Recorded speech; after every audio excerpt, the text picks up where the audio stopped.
What's going on, guys? It's GBP baby. Welcome back to another video.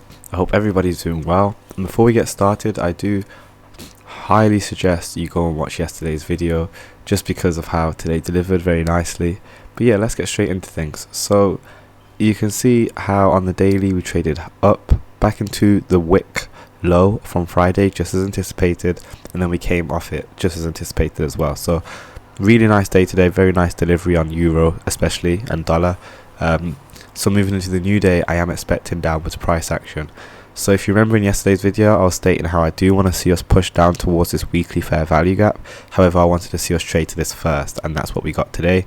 So now tomorrow I'm expecting us to start aiming for this weekly fair value gap.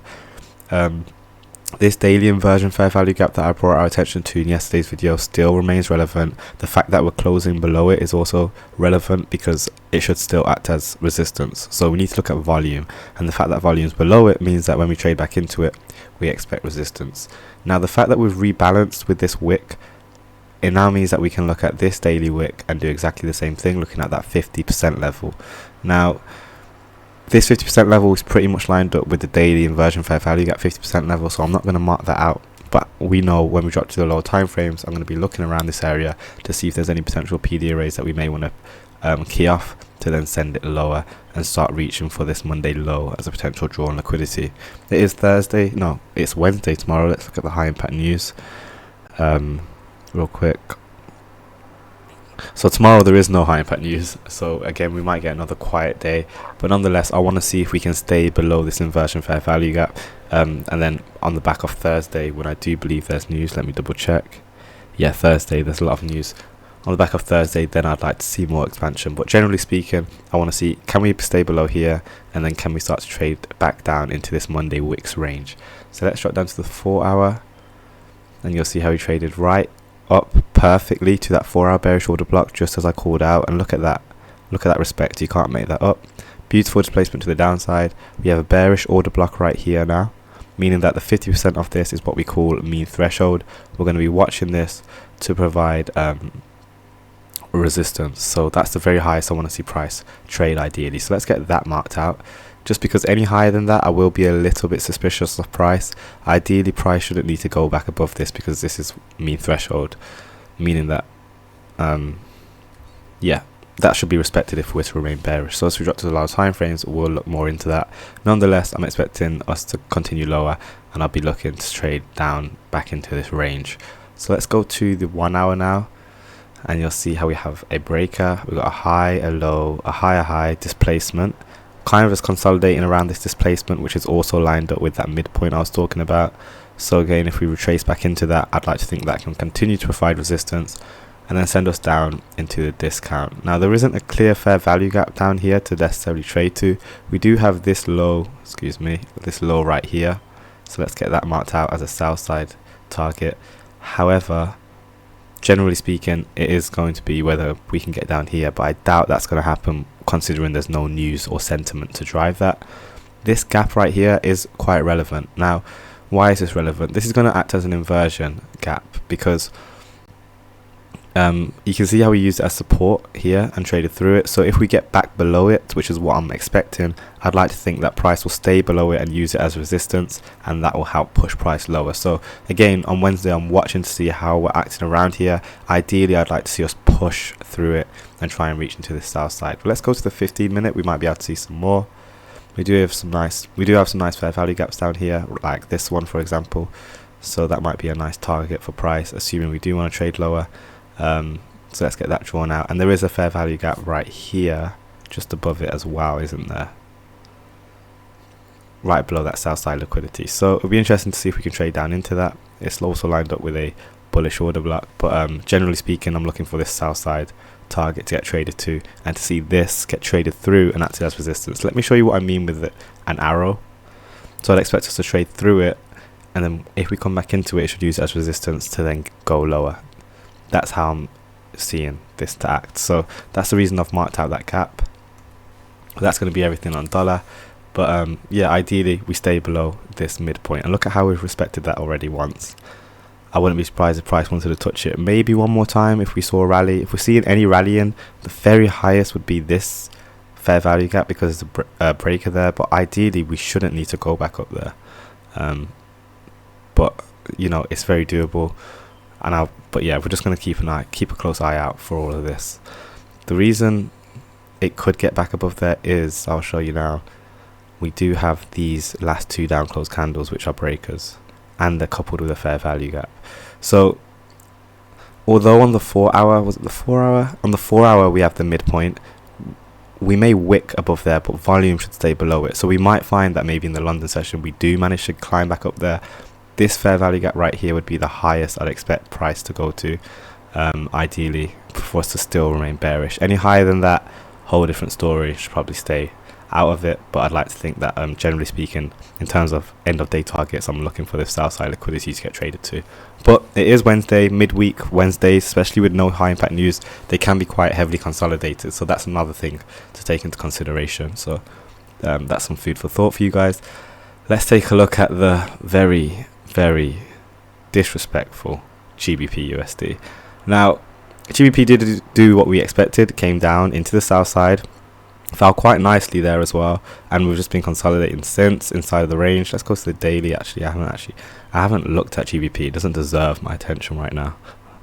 But yeah, expansion to the downside. If we're expecting lower dollar, that means we want to see some kind of retracement on pound. So where can it retrace to? Well, obviously back into its range, maybe up to this weekly consequent encroachment. So let's go to the 4 hour, and you can see how we just consolidated in this range. So there's not really much going on, or much that we can look at, so to speak. Let's get rid of that. If dollar is to trade on lower like we're expecting, then I'll be looking at this 4 hour swing high as a buy side target on pound. Not that I'd be trading pound, and then a fair value gap right here pretty much to trade into. So let's go to the 1 hour, clear consolidation. I'd like to think that we can stay inside of this fair value gap before we trade higher, if we are to trade higher. But yeah, that's what I'm looking at for pound in terms of buy side targets, in line with dollar's suggestive south side targets. Other than that, yeah, not the cleanest as per usual. And then euro, absolutely, you know what, let's give ourselves a round of applause, because euro delivered so beautifully, just as we expected. Yeah, and I did get him on quite a nice move. But nonetheless, let's go to the daily and take a closer look. So you can see we traded down, we traded up even, just about missed this target, which is fine, and then we traded down into our 4 hour target, and then retraced back off it, back into its range, just as we expected. So pretty cool day on euro. Again, if we're expecting lower dollar tomorrow, we'd want to see if euro can push a little bit higher. We do have a rejection block level now right here, so it'll be interesting to see if we can push into that. So let's go to the 4 hour, and you'll see how pretty much from the start of the day euro ran straight down towards that bullish order block I was talking about, and look at that, we reversed at it quite nicely, a little bit below it. Now when you have order blocks this small, there is only so precise you can get, I guess, so we do need to take that into account. Nonetheless, the fact that we've turned on it on a dime like this, we now have this as a bullish order block. So guess what we're looking at? 50% lines up with the top of this order block, which is fine. Let's get that marked out, and we're looking at this the same way we're looking at that orange level I drew out on dollar. So any kind of retracement lower, we expect this to provide support to help send us higher, perhaps fill this fair value gap, and we've got relative equal highs up here. So let's get that marked out. This is that rejection block level I was talking from the daily. So let's go to the 1 hour. A little bit consolidated, but like I said, I wouldn't be surprised if we saw a low get created maybe in London, trade down into a bullish order block, then a potential reversal to go higher, and then we've got some beautiful relative equal highs up here. So this is a consolidation, and basically what price does is it basically just runs from consolidation to consolidation. So we're going to see if price can run above it and get to that buy side target, in line ideally with dollar retracing a little bit and then trading down into our sell side targets. So it's pretty simple what I'm expecting. If this is the first time that you've watched my videos and you've seen how precise I was, it's not all, let me make it clear, it's not always like that. If you saw last week's price action, guys, it was disgusting, and that doesn't mean that today's is going to be as accurate either. But you can see now how I'm framing price, and how, you know, when you do have a bias, you can trade it if things are in line in terms of time and price, and that's why I was able to trade today, and that's why we saw the precision we saw. So don't take everything I'm saying with a pinch of salt, but when it does deliver, study it and figure out why and how you guys can apply it yourselves. But nonetheless, yeah, beautiful delivery on euro. I do believe someone in the Discord as well got in on quite a nice move based off that, so make sure to join the Discord. All the links are in the description.